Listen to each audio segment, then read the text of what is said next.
সপ্তাহের শেষ কার্যদিবসে ইতিবাচক অবস্থায় দেশের দুই শেয়ার বাজার। ডিএসসির প্রধান সূচক বেড়েছে প্রায় 2 পয়েন্ট, দর হারিয়েছে 51 ভাগ কোম্পানির শেয়ার। আগের দিনের চেয়ে লেনদেনও কমেছে 30 কোটি টাকারও বেশি। অন্যদিকে চট্টগ্রাম স্টক এক্সচেঞ্জের সার্বিক সূচক বেড়েছে 4 পয়েন্ট। বৃহস্পতিবার শুরুতে ইতিবাচক ছিল ঢাকার শেয়ার বাজার। প্রথম 10 মিনিটেই সূচক বাড়ে 37 পয়েন্ট। বেলা বাড়ার সাথে সাথে বাড়তে থাকে সূচক। দিন শেষে ডিএসইএক্স সূচক 1.83 পয়েন্ট বেড়ে অবস্থান করছে 5256 পয়েন্টে।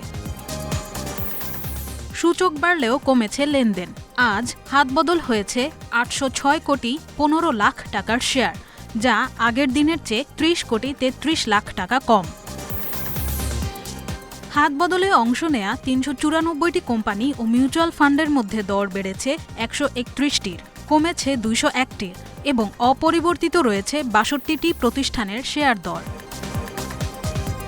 সবচেয়ে বেশি লেনদেন হওয়া প্রতিষ্ঠানের তালিকায় শীর্ষে আছে সিটি ব্যাংক, দ্বিতীয় অ্যাকমি পেস্টিসাইড, তৃতীয় অবস্থানে খান ব্রাদার্স। এদিকে শতাংশের দিক থেকে দর বৃদ্ধির তালিকায় প্রথমেই আছে লিগাসি ফুটওয়্যার, দ্বিতীয় অবস্থানে ভিএফএস থ্রেড ডাইং এবং তৃতীয় অবস্থানে মীর আক্তার। অন্যদিকে চট্টগ্রাম স্টক এক্সচেঞ্জের সার্বিক সূচক 4.91 পয়েন্ট বেড়েছে। লেনদেন মোট 31 কোটি 42 লাখ টাকার শেয়ার। আদ্রিতা রাইন, ইন্ডিপেন্ডেন্ট নিউজ।